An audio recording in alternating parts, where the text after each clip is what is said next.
China in March equals heat for the drivers. A recently resurfaced track which ramped up the grip certainly helped with the track times. Let's break down the weekend. First, we have to acknowledge the sad news for the F1 community as Eddie Jordan passed away at the age of 76 due to some prior health issues. Sad to see when people such as Eddie Jordan pass away, a true contributor to the sport of F1. May he rest in peace, and our deepest condolences to him and his family. The only practice session of the weekend saw a red flag due to Jack Doohan's Alpine having what seemed to be an hydraulic issue. The Ferrari of Lewis and Charles certainly looked quick on this track along with the Mercedes. However, the McLarens were again looking like the team to beat. Lando Norris setting the fastest time for the practice session. He is the current championship leader after just one race, but I still think Max will overtake him later in the season. What are your thoughts? Let us know in the comments below. Let's move to sprint quali. Disappointing to see again Liam Lawson qualifying at the back of the pack, dead last for the sprint race. Complaining he couldn't get the tires down, assuming he meant getting grip out of the tires. I wonder what Helmut Marko is thinking regarding his decision to select Liam over Yuki. Surprised to see both Alpines out of SQ1, especially Pierre since he has been pretty decent so far in the season. Super performance from Alex Albon to make it into SQ3 for Williams. Sainz struggled on this occasion to make it to the final round of qualifying for the sprint. Not sure if he's still trying to catch the balance of the car, but he seemed good in practice. A lot of the cars were sliding and requiring opposite lock as if they were a drift car. You have to wonder if the track was greasy or had some kind of liquid on it. We saw it from Charles, from Gabriel Bortoleto, and it even caused Hadjar to miss out on SQ3. Weird, right? Interesting to see though Ferrari asking Charles to swap positions with Lewis. I was surprised at that request, and so was Charles, even stating we have never done that before. Why do you think Charles was asked to switch, especially during this session? Comment below. Excellent lap from Lewis to secure pole position for the sprint race, with Max only 0.02 of a second behind. Lando had an incident on the final lap and locked up, and he went wide, causing him to be in 6th. 1994 was the last time a driver over 40 had a pole position, and that was from Nigel Mansell. Great run by Ferrari. Let's talk about the sprint race. Lewis Hamilton put on a masterclass in my opinion. With a quick reaction time, Max couldn't get the overtake done on Lewis. The McLaren certainly looked better with time management, at least Oscar did. Max was close to Lewis at the early stages but then struggled to keep pace with the Ferrari. Then Oscar managed to get past him, resulting in a second place securement. The battle of the rookies was definitely nice to see, Hadjar and Bortoleto having some close battles reminiscing from their F2 days. But overall, a master drive from Lewis to secure the sprint win and manage his tires. A very late incident with Doohan and Bortoleto on the last corner, bringing out the yellow flag.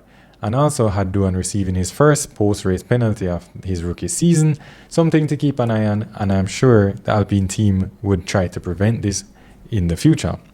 Tire degradation played a significant role impacting the strategies of several teams, with even Sainz being forced to pit for a new set of medium tires during the sprint race, something you don't see, right? Drivers experienced graining on their tires, which affected their race pace significantly.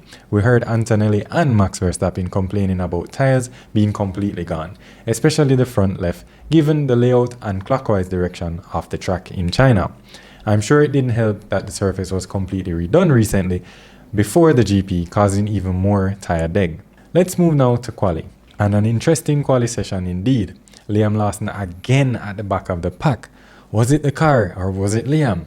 We don't know. I don't think it was the car because he did well in the sprint race to make up some places. He even showed some pace, while the other 4 rookies were knocked out in Q1 as well, which was Behrman, Doohan and Bortoleto. Can we talk about the drive by Yuki and Isaac Hadjar? In a brief moment, Yuki even was at the top of the table and finished 3rd at the end of Q1. Man, I have to wonder if Helmut is thinking now about his choice of promoting Liam Lawson instead. What are your thoughts? I saw something in social media, but is Yuki proving himself to the racing world now? Let us know in the comments below. As I imagine, Norris came out storming in Q2 to set the fastest lap ever at the Shanghai circuit, previously held by Lewis Hamilton only 1 day prior. These cars are getting faster and faster, and we'll continue to see lap records be shattered this season, in my opinion. A bit disappointed to see Carlos Sainz finish 15th in Q2, expected him to at least make it to Q3 given his overall pace in the car.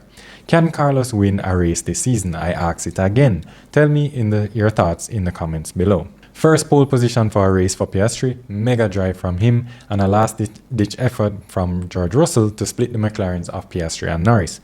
Max and Lewis lined up 4th and 5th, which I'm sure would have been a good battle in the race. More on that in a few minutes. Strong performance from the RB team with both cars into Q3. Not sure the last time I saw that happen.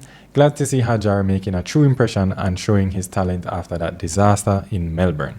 We are not going to relive that. Now the race. Oscar Piastri continues to put on a masterclass in driving, showing his true talent. He truly deserved this victory in my opinion. The McLarens continue to show why they are the team to beat this season. Max had a horrible start and dropped a few places but managed to regain some momentum later in the race. I found that the drivers were very keen on reporting even the slightest damages to competitors' cars.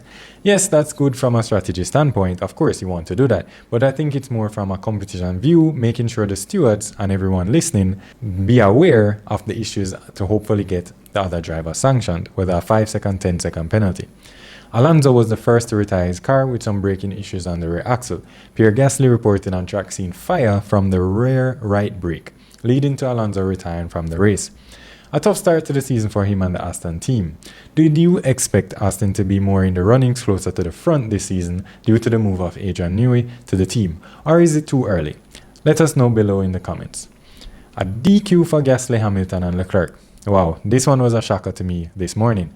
A massive blow to the Scuderia team. Hamilton's skid plate had excessive wear, while Pierre and Charles had underweight cars.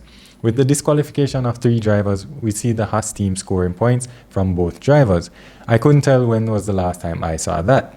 Good for them, and the rookie Beerman sees some points in his rookie season, especially after a disastrous start in Australia. Next up is Japan, where I'm sure the fans would be eager to see Yuki Tsunoda in his home race, and also to see if McLaren can continue this momentum. Max and Lewis had some good battles on track, but at the end of the day, Hamilton was disqualified.